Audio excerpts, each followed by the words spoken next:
Hi guys, we've got a Potti314 Dom S challenge lock in the vise today. This is part of his Dom S series. There are 6 locks in the series. All of them are pinned up using commercial drivers.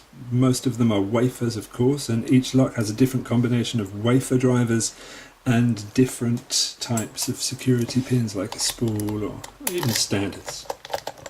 We can see here on the key that we've got pin number 2, which is the highest set in the lock. We've got 3, 4 and 5 extremely low, and we've also got number 1, which is quite kind of medium.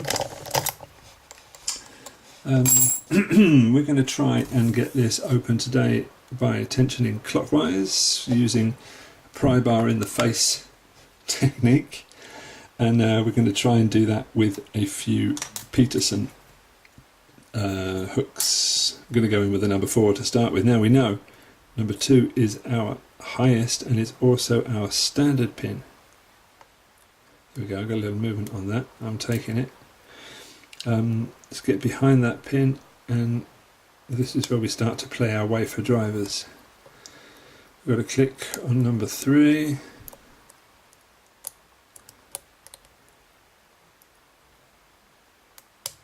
We'll click on number 4.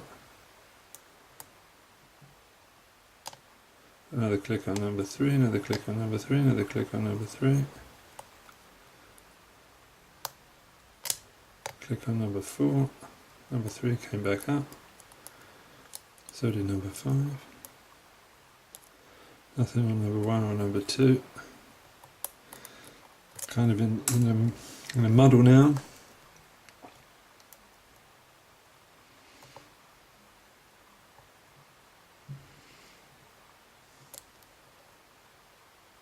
That was it. See if we can get number 5 in place. I don't think we can, but that's what I'm trying to work out with these wafer drivers. If you can, just go whole hog and set the whole thing, or do you really need to go 1 click per pin?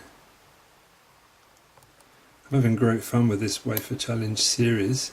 I've picked a few of them so far. This is the 4th one that I've tried to pick.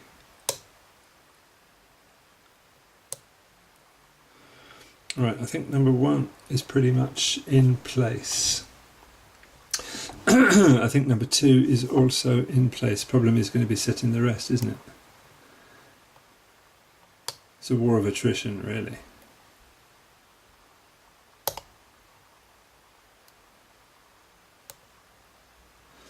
Who's going to get tired first, the lock or me? Probably me.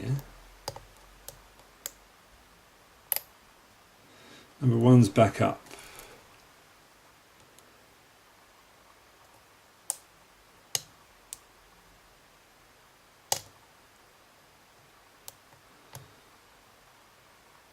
Takes 3 individual clicks to get down, and just like one little mistake to have it pop back up again.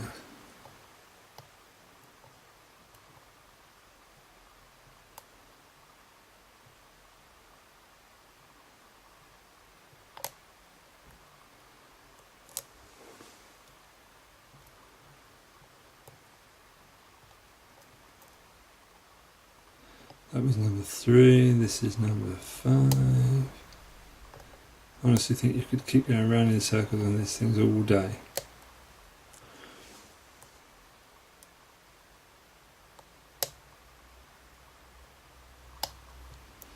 Number 3 is pretty damn low though now.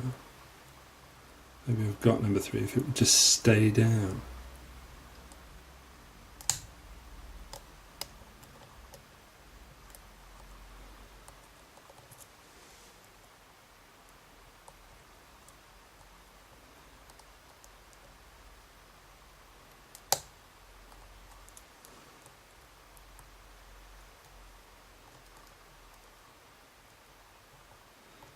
They're all pretty low.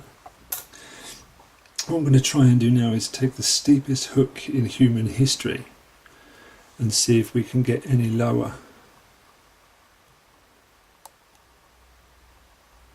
Don't think so on number 3. Number 4 we did, yeah. but I think number 3 came back up. Yes, it did. Let's go back in with a number 5 then.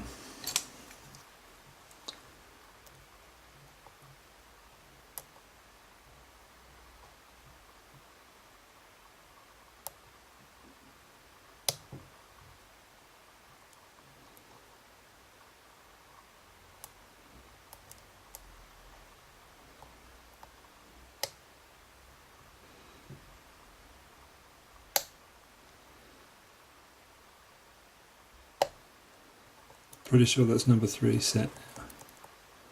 Number 5 is back up.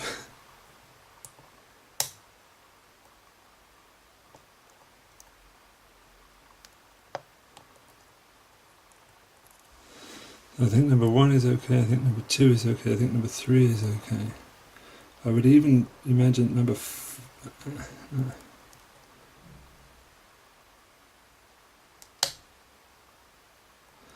thinking maybe even number 5 is okay.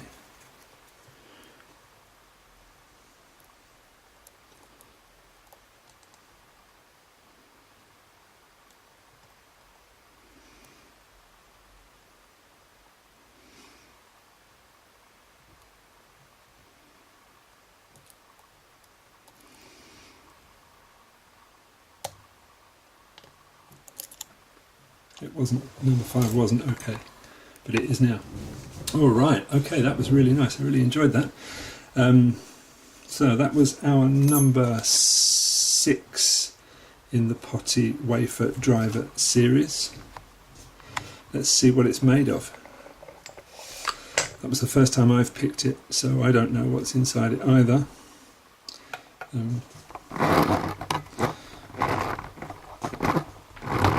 How do I get this thing undone?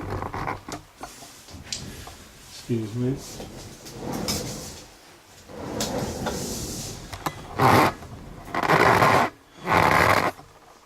Oh yeah, I can't get my tripod on there.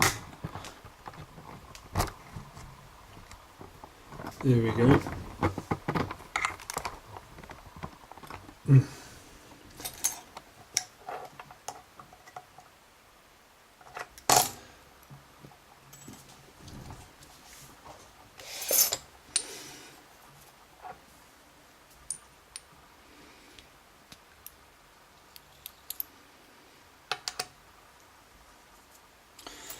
We can see just how deep some of those were. It's just explaining why we needed so many repetitions to get the pins set.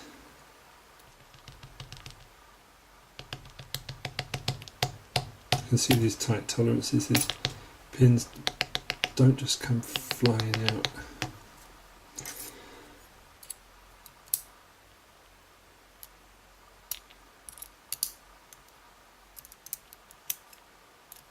Yep, they're all in the right way around, I think.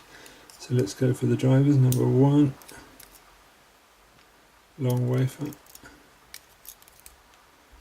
Oi, excuse me, Mr. Spring. Number 2 was our standard.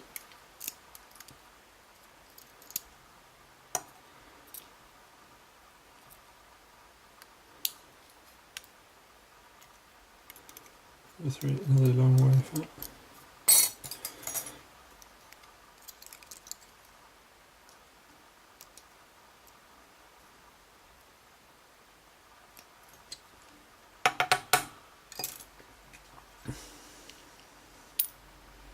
Number 4, another extremely long wafer. And number 5, another extremely long wafer. That was the spring from number 5. Number 4 is here. Alrighty, let's get some detail on this. It's what we're here to see, right?